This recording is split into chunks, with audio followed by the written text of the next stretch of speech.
Sir ये शादी एक कॉन्ट्रैक्ट मैरिज थी। मुस्तकीम से निजात पाने के लिए मुझे ये 20 लाख रुपए मिल रहे थे और निम्रा को रिहाई। मानता हूं कि हमारी हरकत बहुत बुरी थी, मगर सर निम्रा बुरी लड़की नहीं है। वो ये हरकत हरगिज ना करती अगर अगर आप उसे फोर्स ना करते। जाते जाते एक बात और कहूंगा आपसे, ये जो रिश्ते हैं ना, ये दिल से बनते हैं, मजबूरी या धमकियों से नहीं। हो सके तो निम्रा को किसी रिश्ते के लिए फोर्स मत कीजिएगा।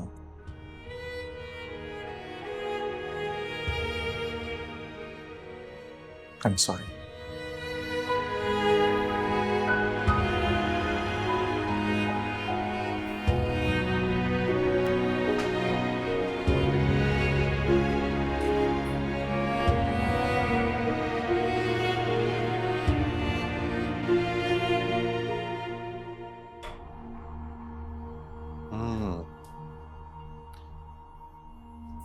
लड़का है तो ईमानदार।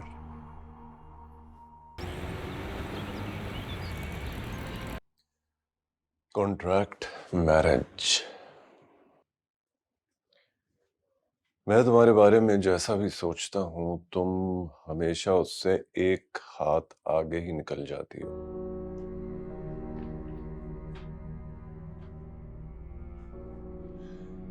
लेकिन उम्र में इतना बड़ा धोखा देने की सकत नहीं थी। ये तुम्हारे पैसे दे गया और जाते जाते मुझे ये भी बता गया है कि तुम्हें इस हद तक मजबूर करने में मेरी गलती है। खैर, गलती सही सही, लेकिन बंदा बहुत अच्छा चुन लिया तुमने। अब इस रिश्ते को तुम कंटिन्यू करना चाहती हो या खत्म करना चाहती हो, ये मैं तुम पर ही छोड़ता हूं।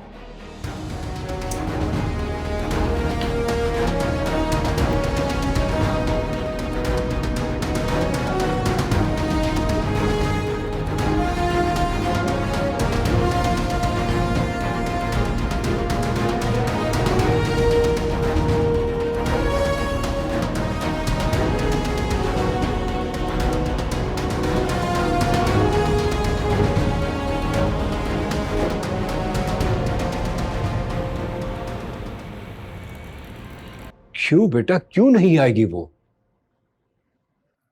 अब्बू वो हमेशा के लिए जा चुकी। क्या कहा? चली गई है? अरे कहाँ चली गई, कैसे चली गई? देखो, जरूर तुमने उससे झगड़ा किया होगा, बल्कि तुमने उस पर हाथ उठाया होगा।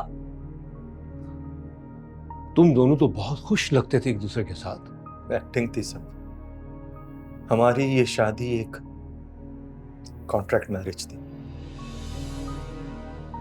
निम्रा के वालिद उसकी शादी करवाना चाहते थे और वो शादी नहीं करना चाहते थे, और इस सब के लिए मुझे 20 लाख रुपए मिल रहे थे।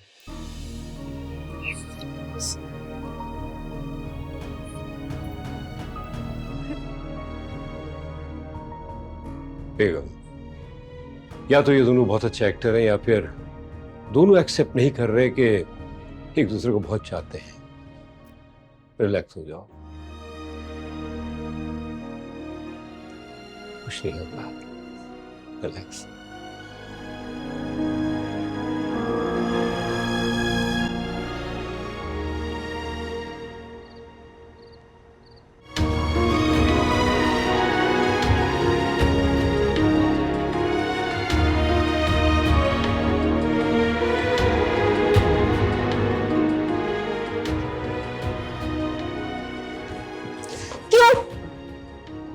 बर्दाश्त नहीं कर सकते मुझे तुम?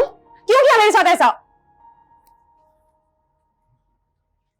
क्या क्या मतलब क्यों किया ये मैंने?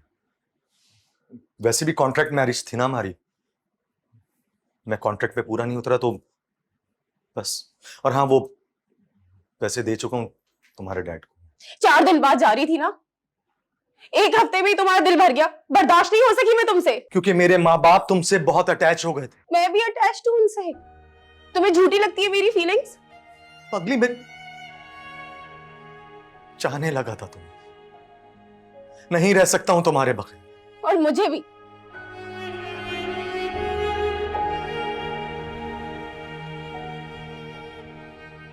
ग्यारह साल के बाद मुझे माँ मिली थी। 11 साल बाद। और मेरे वालिदैन को ना सारी जिंदगी गुजरने के बाद बेटी मिली थी, और वो बेटी जो हमेशा के लिए उन्हें छोड़कर जा रही थी। नहीं जा रही थी मैं कभी भी। थप्पड़ पड़ेगा तुम्हें एक कस के, सारी अकल ही जाने आ जाएगी। संभल कर, एक दफा फिर कहा ना तो लिहाज नहीं करूंगा कौन बैठा है, दूंगा तुम्हारे मुंह पे। थप्पड़ मारने की बात पे शौहर बन जाते हो, और तब शौहर नहीं बन सकते थे जब मैं घर छोड़कर जा रही थी। बोलते ना, मैं तुम्हारा शौहर हूं, तुम्हें नहीं जाने दूंगा, तलाक नहीं दूंगा, तुम घर से नहीं जाओगी। दफा हो जाओ तुम। मैं नहीं जाऊंगी कहीं, ये तो मेरा घर है और मैं यहीं रहूंगी। मेरी जान, मेरी शहजादी, मेरे जिगर का टुकड़ा, ये घर भी तुम्हारा है और ये माँ भी तुम्हारी। तुमने भी तो एक बार नहीं कहा मुझे कि रहना चाहती हो मेरे साथ, नहीं जाऊंगी यहां से, बोला तुमने? क्योंकि तुम ना खड़ूस इंसानों से ज्यादा कुछ भी नहीं, खुद नहीं समझ सकते थे। जा छोड़ो इसे, ये तो बावला है बावला, ये क्या समझेगा। हेलो, क्या हो रहा है भैया पे? कुछ आवाजें आ रही थी बाहर। उमर जी, एक मेरा हिसाब रहता है।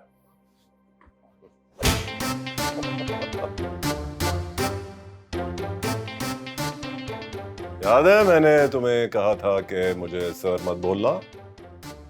कल तुमने मुझे सर बोला। हाँ हाँ हाँ हाँ, याद आया। कितनी जल्दी याद आया।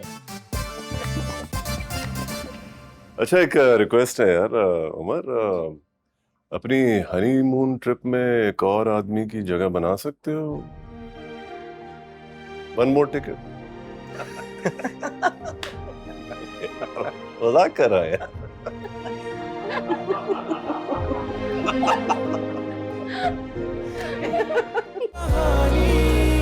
अपनी जुबानी हर चेहरा है